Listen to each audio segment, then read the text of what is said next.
સંદેશમાંથી પાઠ 6ઠ્ઠો અધ્યાય કડી 22 થી 29 જીવનદાયી રોટી। બીજે દિવસે સરોવરને કાંઠે રહી ગયેલા લોકોને ખ્યાલ આવ્યો કે હોડી તો એક જ હતી અને ઈસુ શિષ્યો સાથે હોડીમાં ચડ્યા નહોતા, પણ શિષ્યો એક જ ઉપડી ગયા હતા। એવામાં પ્રભુએ આભાર માન્યા પછી લોકોએ જ્યાં રોટલા ખાધા હતા તે જગ્યા પાસે તિબેરિયાસથી કેટલીક હોડીઓ આવી। જ્યારે લોકોને ખાતરી થઈ કે ઈસુ કે તેમના કોઈ શિષ્યો ત્યાં નથી, ત્યારે તેઓ પોતે જ પેલી હોડીઓમાં બેસીને ઈસુને શોધવા કફરનહૂમ ચાલ્યા ગયા। સામે કાંઠે તેમનો ભેટો થતાં જ લોકોએ તેમને કહ્યું, ગુરુજી, આપ અહીં ક્યારે પધાર્યા?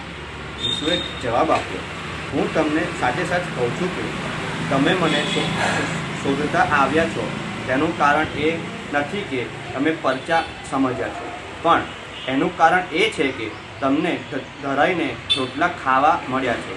તમે એ નશ્વર આહાર માટે નહીં, પણ અનંત જીવન લગી ટકી રહે એવા અવિનશ્વર આહાર માટે મહેનત કરો। એ આહાર તમને માનવ પુત્ર આપશે, કારણ પિતા પરમેશ્વરે પોતાની મહોર અને એને આપેલી છે। તે લોકોએ ઈસુને પૂછ્યું, અમારે ઈશ્વરના કામ પાર ઉતારવા હોય તો શું કરવું? ઈસુએ તેમને જવાબ આપ્યો, ઈશ્વર તો આટલું જ ઈચ્છે છે કે તેણે જેને મોકલ્યો છે તેના ઉપર શ્રદ્ધા રાખો।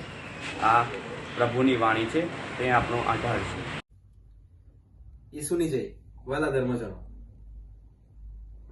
આજના શુભ સંદેશની જેમ આપણે પણ કેટલી વખત પ્રભુ જોડે માંગણીઓ લઈને જતા હોઈશું, ક્ષણિક માંગણીઓ।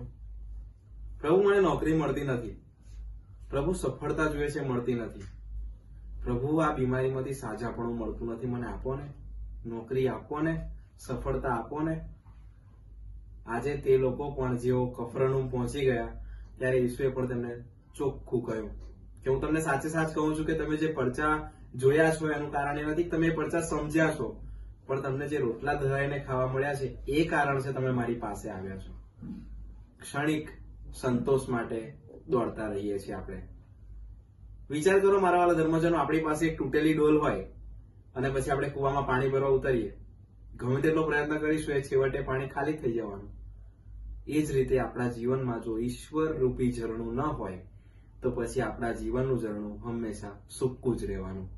એટલે આજે ઈસુ કહે છે પણ ખરા કે તે નશ્વર આહાર માટે નહીં, પણ અવિનશ્વર આહાર માટે મહેનત કરો, અને એની માટે માત્ર એક જ કાર્ય કરવાની જરૂર છે, ઈશ્વરે મોકલેલા વ્યક્તિ ઉપર પૂરા દિલથી શ્રદ્ધા રાખો, અર્થાત ઈસુ ખ્રિસ્ત ઉપર શ્રદ્ધા રાખો। ફરી એકવાર આપણને શ્રદ્ધાનો પાઠ મળે છે। ચાલો ઈશ્વરને વિનવણી કરીએ કે આપણું હૃદય ખુલી જાય અને એમના પ્રેમ રૂપી ઝરણાથી આપણું જીવન ઝરણું કાયમ માટે વહેતું રહે। ઈસુની જય।